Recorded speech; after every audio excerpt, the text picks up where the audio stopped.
Hey book buddies, Katy here, and today I'm going to be reviewing The Essex Serpent by Sarah Perry.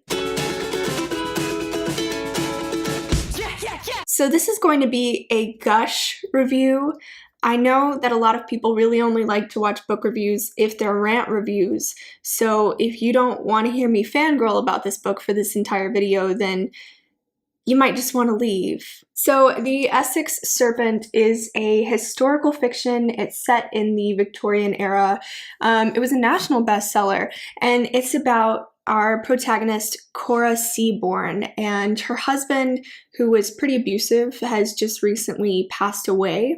And so all of a sudden she's free to do basically whatever she wants. So she decides to travel to Essex because she was living in London, but in Essex they had been finding a lot of fossils, and she's very interested in anything scientific, but particularly paleontology. So she decides to go and look for some fossils of her own.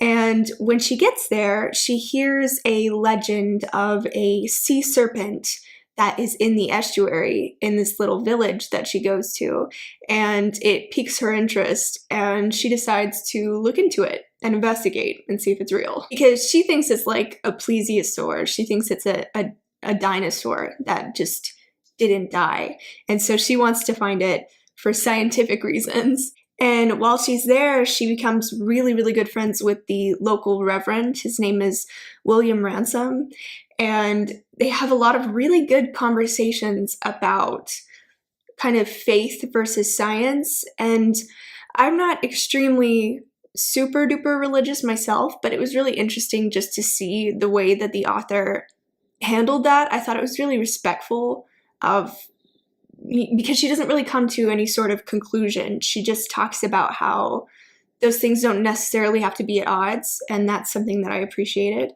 This book has almost everything I could ever want in a book. It's not a fantasy. Don't be fooled by the title. It's fiction. And the whole time you're not really sure if the Essex Serpent is real or not. It's kind of just a legend.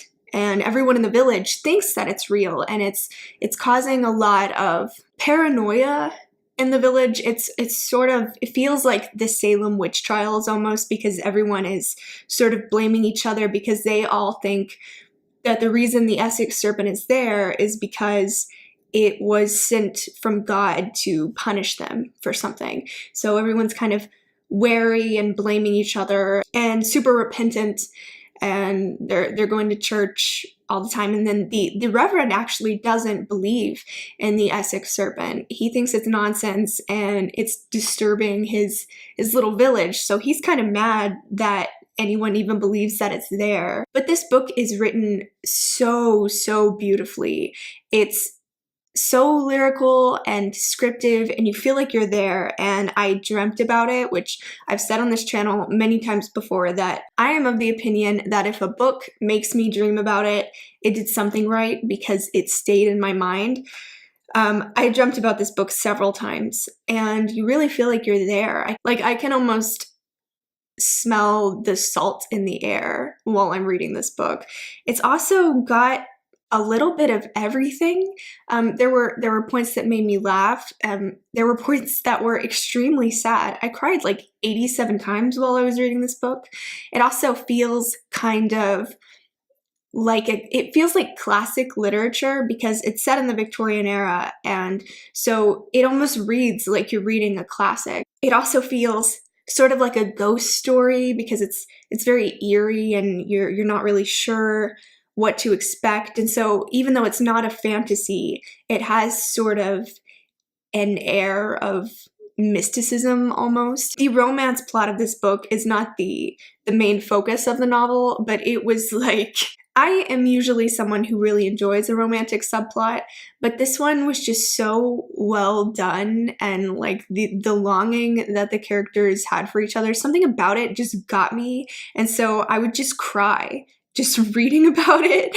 It also talks about, science. Like I said, it has a lot of sort of philosophical conversations about science versus belief or faith, and how sometimes those things go against each other, but sometimes you can make them coexist. It also is extremely feminist, which is something that I appreciated. And just it's kind of a character analysis more than anything, because she really does a good job of going through and talking about all of the villagers in this little town and how they're all feeling about the serpent. And it's so real and raw, and it just feels like a book about the human experience, because there's such a variety of characters and they all have such strong feelings and motivations, and they're all connected to each other in some way. And my heart just hurts. My heart hurts. So I'll list a few examples. There's Cora's maid person, her maid, but also her best friend, and her name is Martha. And you get the sense the whole book, and you don't really just get the sense, like it's kind of deliberately stated that Martha's in love with Cora, but Cora doesn't feel that way about her at all. And so Martha just has to kind of quietly deal with her pain because of that. And it talks also about politics a lot, because Martha is a very avid socialist, and she's very concerned about the living conditions in London for the middle class and the lower classes. And so like she goes to see Karl Marx's daughter Eleanor speak a couple times, and she's very passionate about that. There's another character who's a doctor who is also in love with Cora, but he's just really, he's kind of described as an ugly man. They call him the imp. He's a bit socially awkward, but he's extremely smart, and all he really cares about is science and advancing surgery, because he's a surgeon. We've got the Reverend, who is a very complex character, and he's one of the main characters, and hearing his inner thoughts is super interesting. Also, the Reverend's wife, whose name is Stella, she, I don't want to spoil anything, but Stella makes me cry. Stella makes me sob. She's such a well-written character.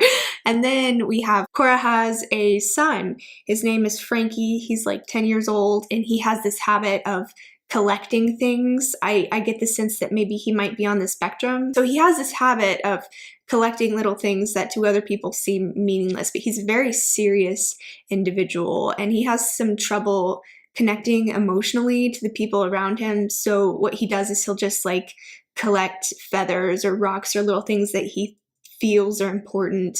And he kind of talks about how some people don't really understand why he does that. And so it talks a bit about Frankie trying to connect with people. There's also Joanna, who is the Reverend's daughter, and her best friend, who is kind of not as well educated as Joanna is. And so they kind of have a falling out, because Joanna sort of gets a little stuck up and feels like she needs more intellectual friends. And then her friend gets extremely hurt by this.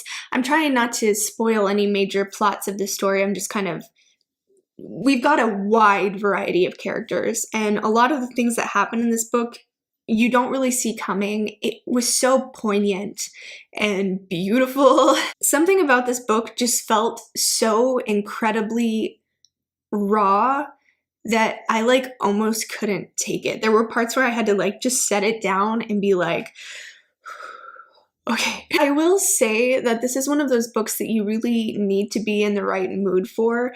I tried to pick it up a while ago when I got it. My boyfriend got it for me in Seattle. Thanks, Devin. I tried to read it right when I got it, and something about it just wasn't clicking with me. Like I said, it reads almost like a classic, and so I was sort of in the mood, I guess, for more of a YA type thing at the time, so I just wasn't really liking it, so I sat it down, and then I picked it up again at the exact right moment, and I swear I loved this book. This is the reason I'm reviewing this, because I don't really do a whole lot of reviews anymore, especially now that I'm doing the wrap-ups, is just because I needed someone to... I just needed to vent about my feelings about this book, because everything about it just makes me feel so many feelings. But like I was saying, the second time I picked it up, I was in the exact right headspace for it, and it just clicked and I tore through it. It was so good. It would probably be kind of a slow read if you weren't in the mood for it, but if you're in the right space and you read this book and you're like me, you'll cry. You'll cry a lot. Also, just take a look at this cover. Is that not beautiful? It's so pretty. Everything about this book, I swear. So this author has written a couple of other novels, and I will be reading her other books because, hello, it was so good. At this point, I'm not really saying anything that's useful or really a review. I'm just reiterating over and over again that this book was freaking good because it was. It was so... it was just beautiful. In summary, it was just beautiful, and I gave it 5 stars.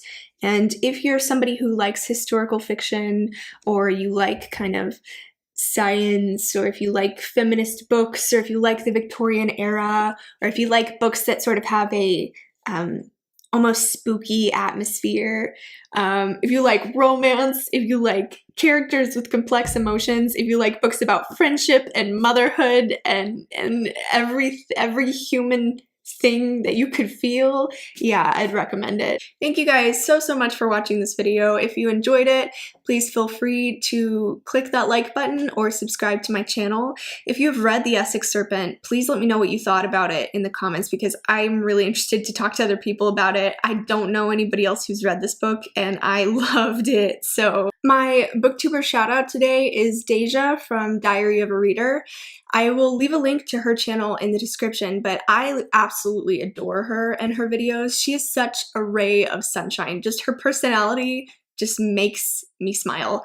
And she does a variety of different videos. She does a lot of vlogs. She does some tags. She's got a lot of really good content on her channel, and I would really recommend checking her out if you haven't already. I will see you all again very soon with a new video, but until then, happy reading. Bye.